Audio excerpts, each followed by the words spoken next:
대한민국 자동차 업계에서 창사 이래 지금까지 SUV를 주축으로 사업을 전개하는 기업이 하나 있습니다. 바로 KG 모빌리티인데요. 부쌍용 자동차를 전신으로 출범한 KG 모빌리티는 토레스를 성공시키고 기존 쌍용 자동차 시절 만들어진 차종을 대대적으로 개편하는 한편 전기차 모델 토레스 EVX를 새롭게 출시하고 또 오는 2024년에는 프로젝트명 KR10의 출시를 예고하는 등 경영 정상화, 쇄신을 위해 총력을 기울이고 있습니다. 이번 영상에서 다루게 될 차는 내년 출시될 프로젝트 KR10의 직계 선조라고 할 수 있는 차인데요. 그 차의 이름은 바로 젊음의 드림카 코란도입니다. 코란도는 1969년 신진자동차가 생산했던 신진지프를 그 조상으로 합니다. 이 차는 미국 카이저 CJ5의 부품을 공급받아서 현지에서 조립하는 방식으로 생산이 이루어졌습니다. 이 차는 본래 신진자동차의 부평 공장에서 생산이 되었습니다만 1970년 신진자동차가 지프 생산 라인을 부산의 주리 공장으로 옮기게 되면서 이후로도 계속 부산에서 생산이 이루어지게 됩니다. 그리고 1974년 부산 주리 공장이 신진 지프 자동차 공업으로 분사되면서 부산 주리 공장은 오늘날 KG 모빌리티의 토대가 됩니다. 신진 지프 자동차 공업은 1976년 거화로 서명을 변경했는데요. 우리가 알고 있는 그 이름 코란도가 바로 이때 처음 등장하게 됩니다. 1982년 공동 출자자였던 AMC가 지분 철수를 감행하면서 더 이상 지프라는 상품명을 사용하지 못하게 되자 자체 브랜드의 필요성을 절감한 거화가 지프를 대체할 브랜드명으로 내놓았던 것이 바로 코란도였던 것이죠. 코란도는 잘 알려진 대로 한국인은 할 수 있다를 영역한 코리안 캔두에서 가져온 것입니다. 코란도 브랜드는 1982년 9월에 열린 서울 국제무역박람회에서 대대적으로 선보이게 되면서 대한민국 최초의 SUV로서 본격적으로 그 역사를 써내려가기 시작합니다. 1984년 거화는 경영악화로 인해 동아자동차에 인수되었는데요. 코란도의 본격적인 역사는 바로 이때부터 시작됩니다. 동아자동차는 거화를 인수한 다음해인 1985년 기존 신진 지프 차종들을 코란도라는 하나의 차종으로 개편하기 시작합니다. 동아 코란도는 운영 차량을 그대로 가져온 수준에 불과했던 기존 신진 지프와는 달리 승용차 수준의 외관과 실내, 편의 장치를 적용한 대대적인 개량으로 상품성을 크게 개선했습니다. 이뿐만 아니라 엔진 역시 이스즈의 신형 2.1L 디젤 엔진과 2.0L 가솔린 엔진을 도입하는 등 성능 또한 크게 개선했죠. 그리고 1988년 동아자동차가 쌍용그룹에 인수되어 쌍용자동차로 사명이 바뀌게 되면서 코란도는 비로소 쌍용자동차의 이름으로 만들어지기 시작합니다.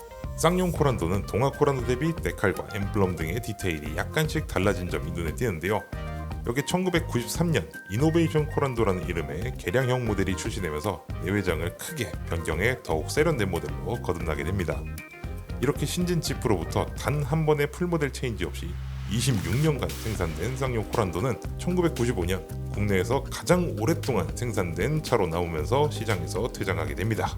코란도가 퇴장한 이듬해인 1996년 쌍용자동차는 정통 지프형 사륜구동 자동차의 스타일을 현대적인 디자인으로 재해석한 뉴 코란도를 내놓게 됩니다. 뉴 코란도의 스타일은 당대에도 실로 혁신적인 스타일로 통했습니다.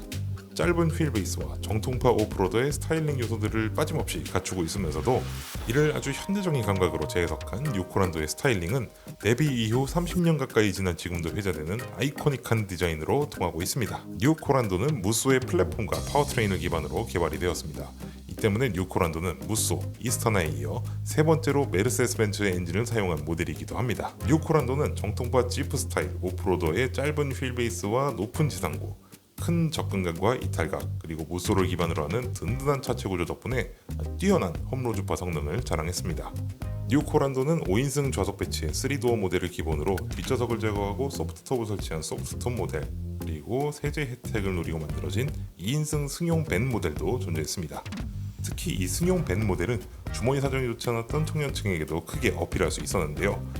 차량의 가격이 저렴할 뿐만 아니라 당시 지금과는 비교도 안 되게 낮은 경유 가격, 그리고 화물차 세대 혜택 등등 덕분에 유지보수 비용 면에서도 장점이 있었기 때문입니다. 여기에 사륜구동 시스템과 뛰어난 오프로드 성능, 그리고 넉넉한 짐 공간 덕분에 여행과 레저 활동에도 안성맞춤이었죠. 이 덕분에 뉴 코란도는 90년대에서 00년대의 젊은 층으로부터 큰 인기를 끌게 됩니다.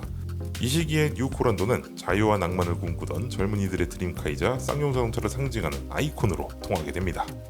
한편 뉴 코란도는 무쏘, 체어맨 등과 함께 쌍용 자동차의 부침을 함께한 모델이기도 했습니다. 대우자동차로 인수되었을 때에도 대우그룹 붕괴 이후에도 단종되지 않고 끝까지 남아 어려운 시기를 함께했습니다. 하지만 2005년 8월 환경 기준을 맞추지 못해 뉴 코란도는 쓸쓸히 단종을 맞으면서 코란도의 역사도 잠시 멈추게 됩니다. 이후 코란도는 도심형 크로스오버 SUV 모델인 코란도 C와 더불어서 액티언 스포츠 및 로디오스의 부분 변경 모델인 코란도 스포츠, 코란도 투리스모로 이어져 거화 시절과 유사하게 브랜드명으로 명맥을 이어오다가 2019년 출시한 C300 모델로 다시금 부활하게 됩니다. 그리고 오는 2024년 프로젝트명 KR10을 통해 정통 오프로드로서의 부활을 예고하고 있습니다. 한국인은 할 수 있다는 희망적인 의미를 담은 코란도는 신진 지프자동차 이후로 거화, 동아, 쌍용 그리고 KG로 주인이 4차례나 바뀌는 동안에도 존속되었습니다. 이 덕분에 코란도는 국내 완성차 업계에서 가장 장수하고 있는 브랜드이기도 합니다. KG 모빌리티의 코란도는 SUV 전문가로서의 정체성을 확립하는 데 중추가 된 모델이라고 할 수 있으며, 그리고 대한민국 최초의 SUV로서 지금까지도 그 가치를 인정받고 있는 가장 특별한 차 중 하나가 아닐까 싶습니다.